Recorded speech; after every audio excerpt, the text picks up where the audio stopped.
دنیا بھر کی طرح غزہ میں بھی فرزندان اسلام نے استقبال رمضان کا زبردست اہتمام کیا۔ اس سال بھی غزہ میں رمضان کی آمد ایسے وقت ہوئی جب اہل فلسطین جنگ کی زد میں ہیں۔ 15 ماہ کی تباہ کن جنگ کے بعد بھی اہل فلسطین نے تباہ حال کھنڈرات پر پہلی سحری اور افطار کا انتظام کچھ یوں کیا کہ واقعہ عالمی میڈیا کی زینت بن گیا۔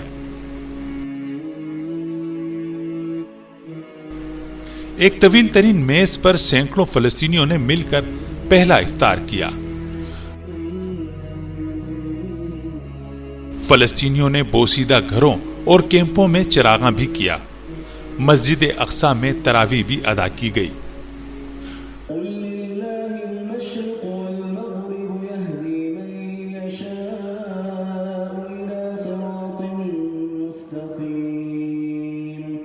اہل فلسطین نے خوفناک جنگ سے ہونے والی بے پناہ تباہی کے باوجود جس انداز میں رمضان کا استقبال کیا اس کی مثال ملنا مشکل ہے۔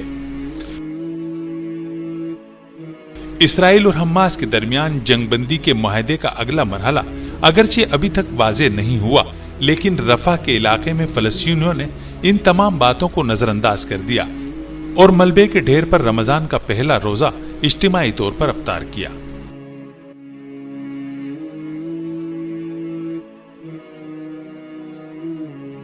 واضح رہے کہ جنگ بندی کا آغاز 19 جنوری 2025 کو ہوا، جس کا پہلا مرحلہ 42 دن تک جاری رہا، جو ہفتے کو ختم ہوا۔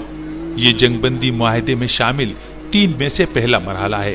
اس مرحلے کے دوران حماس اور دیگر دھڑوں نے غزہ کی پٹی میں 33 اسرائیلی قیدیوں کو رہا کیا، جن میں 8 مقتولین کی لاشیں بھی شامل ہیں، جبکہ دوسری طرف اسرائیل نے 1900 قیدیوں میں سے تقریباً 1800 فلسطینیوں کو اپنی جیلوں سے رہا کیا۔